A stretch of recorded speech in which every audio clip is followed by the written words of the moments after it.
Super Smash Bros. Is one of my favorite gaming franchises of all time. And if there's one controller I absolutely love to use, whether I'm playing Melee, Brawl, Smash Wii U, or even Smash Ultimate, it's none other than the GameCube controller. But there is a downside to using that controller, and it's the fact that the GameCube controller has potentiometer sticks, which means that the controller is prone to drifting, whether it's due to just wear and tear over time, or maybe dust and debris gets inside of the control sticks. Personally speaking, it's because of that reason that since the release of Smash Wii U, all the way up to this very day, I've run through 3 GameCube controllers, all due to drifting. So I've been looking for a solution to try to fix that issue. And a company that I've actually featured on the channel before sent me this. This is the NYXI Wizard. And I'm hoping that this will be the solution to the issue I've been having with drift on GameCube controllers. So we're going to unbox this controller and try it out with Super Smash Bros. Ultimate. And here we have the NYXI Wizard. Again, this is a controller that I've really been looking forward to using for a while now, especially because of some of the features that are built into this controller, some of which are actually listed on the back of the box. But the main feature I'm excited to experience being this. This controller has Hall effect joysticks, so that means that no matter how much you use this controller for however long, this controller will never develop joystick drift. And personally speaking, after running through 3 GameCube controllers, it's safe to say that this is definitely a much needed upgrade for me personally. Not only that, we also have interchangeable joystick rings. So as you guys know, the GameCube controller comes with octagonal rings around the joystick, but most modern controllers have circular rings, and this controller allows you to swap between the two, which is pretty convenient. Not only that, we have a comfortable feel apparently. We have the face buttons that are actually able to light up, and the triggers on this controller are actually mechanical, not analog how it is on like the GameCube controller or even the Wavebird. They are mechanical, which means shorter travel time, and you're able to get your action to execute much quicker than a GameCube controller. Anyway, let's go ahead and unbox this. Again, I am extremely excited. I've needed a new GameCube controller for a while now. So, this thing's on there pretty tight. Let's get that off. Whew, there we go. All right, we'll put that to the side. And here it is. You can kind of see it through the thing, but after we get this off, trigger is stuck, or the C-stick is stuck. But here it is. This is the NYXI Wizard. I'll move this out the way. And right off the bat, it's definitely a really comfortable controller to hold, and it's a lot lighter than I thought it would be. I don't know how to describe it, but it feels really, really good. And again, with it being a lightweight controller, one benefit would be that you won't get fatigued from holding this controller for a long while. And also, don't forget that even though you can use the controller like this is also a pair of Joy-Con. So that means you're able to take it apart and use them. I mean, if you want to use it individually, you can, but you can also attach it directly onto your Switch as well. So there is that. Also, the triggers, yeah, they're really clicky and they have short travel. Like, I don't know if you guys are able to hear it, so I'll put it next to the mic. Hopefully you guys were able to hear that, but yeah. And also, of course, we do have the buttons on the back as well. Again, these are mappable. So if you decide to press this button and then maybe you want to assign A to it, right? To the button back here, you would press this button, then press A, and then press again, and then the back button will be mapped to A, depending on, if I'm not mistaken, how long you held the button for or whatever the case may be. It also has turbo as well. So if there are games that you want to take advantage of utilizing turbo, there is also that. But this is just the controller as one entire controller, but I also do want to check out how it looks like on the Switch. But before that, let's at least do a comparison. And I think the best controller to compare it to would be none other than the Wavebird. I do have a GameCube controller connected to my Switch right now. It's the original controller. It's in pretty rough shape. So I would much rather just compare it to the Wavebird. And you can see that this controller is just a bit bigger than the Wavebird, but in truth, the Wavebird isn't like too heavy of a controller either, but this controller is actually lighter or at least from what I'm experiencing, than the Wavebird. But in truth, like if you're using it, you're really not going to tell the difference that much. But just note that it is a relatively light controller, slightly bigger than the Wavebird. Now, putting the Wavebird to the side, let's get this off of the middle piece. Okay, so that's one. And that's two. And I have my Switch OLED right here. So let's go ahead and attach that. And see how this is like. Okay, so they click in nicely. Okay, this is very strange because it doesn't feel bad. It actually feels pretty solid. It's just a very wide controller in a sense. That's really it. Do you guys remember that one image of the GameCube like keyboard controller or whatever the case may be? This is giving me similar vibes to that. So take that how you will. But again, it doesn't feel bad. It's just weird because it's a wide feeling controller, but it does still feel relatively solid. And if there's one thing that I really do want to try out is this in handheld mode in Smash Ultimate. Also, before I forget, I do want to try out swapping out the rings on the controller with one of the circular rings. So let's go ahead and take this out and we'll put that over there. I do have one of the rings over here that came inside of the box. We will take this off. I believe you just do it like that. There we go. I'll make sure that's all the way. Okay, it is. And then you pull up on the control stick. There we go. So now that's open. And then from there, take that out. Put the control stick back in. It doesn't matter which way because, I mean, you can only kind of put it in one way. So there's that. Control stick is in. And then get the circular ring. And we'll go ahead and put that inside of the controller. Okay, there we go. And then from there, turn it. And hopefully I can get that on properly. There we go. And bam. Now we have a circular ring for the controller, which is actually pretty cool. And the best thing is, since it comes with a pair of two, they're mix matchable. So we have the left stick with the octagonal ring, and we have the right stick with the circular ring, which is pretty cool.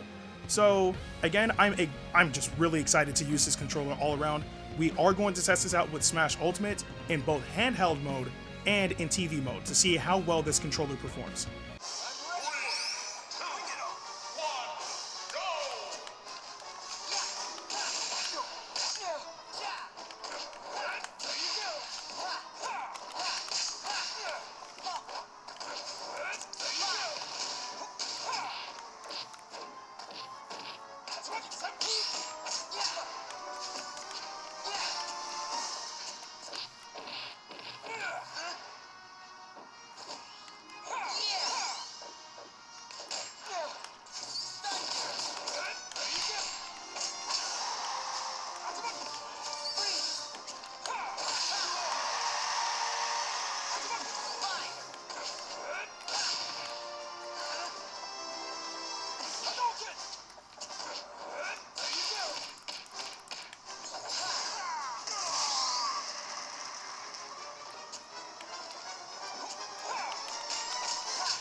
in all, the NYXI Wizard is a fantastic wireless GameCube controller for your Nintendo Switch, with the added benefit of having Hall effect joysticks, meaning that this controller will never experience joystick drift. Not only that, the mechanical triggers, the swappable joystick rings, and even being able to take out the Joy-Con and attach it onto the Switch to use it as a controller is also a nice touch as well. Although there are some things that I would like to see improved on this controller, whether it actually be quality of life changes or an actual update to its design. For example, with the swappable control sticks, it would actually be nice if they included different control sticks to swap into, whether they sell it or just as an option in the box. For example, let's say that you guys like the original control sticks on the GameCube controller. It would be nice if those were included, so that way you could swap into the original control sticks or even mix and match with NYXI's control sticks as well, just as an option. The other thing is the middle bar that connects the two Joy-Con together to make the full controller. It would make a lot more sense if that part was able to charge the controllers. Kind of similar to Nintendo's Joy-Con charging grip, where you attach the Joy-Con onto the grip, but you connect a USB-C cable onto the grip, and that allows you to charge your Joy-Con while still being able to play it as if it were a full-fledged controller. So if they can make that middle bar piece similar to that, then I think that would be a nice inclusion as well. But I'm pretty sure there are probably some other things that I may not have thought of, but all in all though, this controller is fantastic, and I personally would recommend it as well. And if you guys are interested in checking out this controller, then I'll have a link to this controller where you can pre-order it in the description below. But with that being said, I'm Ndukauba, like, share, and subscribe, and I'll see you guys in the next video.